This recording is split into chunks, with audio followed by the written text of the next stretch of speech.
Can I take a picture of you like more famous people do? You know, because like really famous people can make just because there's more people in my family. I don't believe that I actually do this.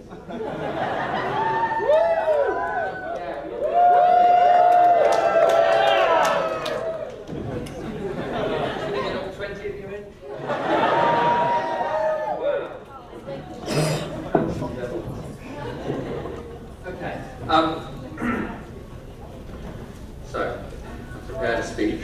I haven't prepared at all because what I normally do is I tell you a bit about what meets the eye and the records and how this all started, and that's all a bit old now. So I'm sort of going to take a leap of faith and assume that most people sitting here know about what meets the eye and have read some of it. And maybe we sort of just jump straight into the Q&A bit and roll up our sleeves and get stuck in. I will answer what I can answer. I will not intentionally give spoilers away.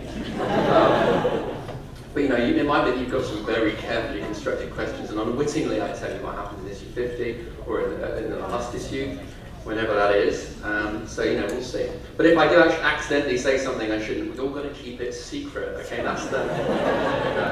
I'm sure we are airtight here. There's no way anything here can be leaked. So, in fact, actually, I'll tell you what, I'm so confident that this is a bit more of a candid conversation. I'm just going to do away with any sort of spoilerettes. I'll just tell you what happens over the next 10 or 20 issues, okay? But we've got to keep it. Between friends, okay? If it leaks.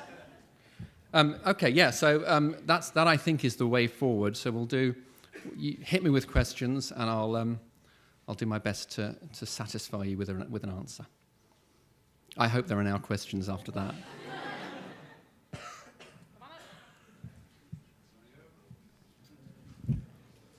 All right, my name is Evan, and I'm curious, when it comes to Holomatter avatars, what kind of goes into the creation for some of those for certain characters?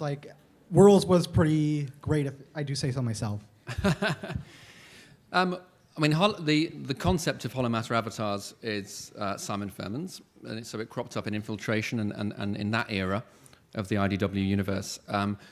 And when we introduced them into More Than Meets the Eye, we made a point of saying that this is sort of a variation on the normal program. So I think it's brainstormed and wrung together. And the fact that they've contributed to this together is perhaps telling. They've refined the program so that I think we say that it reflects on some level the psyche of the person making the projection. So I quite like the vagueness that sort of gives us, and it leaves room for you to read into the Holomatter avatars what you will. It's a timely question because issue 43, which is out the week after next, Cyclonus makes his debut as a Holomatter avatar, and there'll be other avatars that you've not seen before in that issue. So it may be that when you look collectively at all the More Than Meets the Eye crew and how they're represented, perhaps that'll answer your question.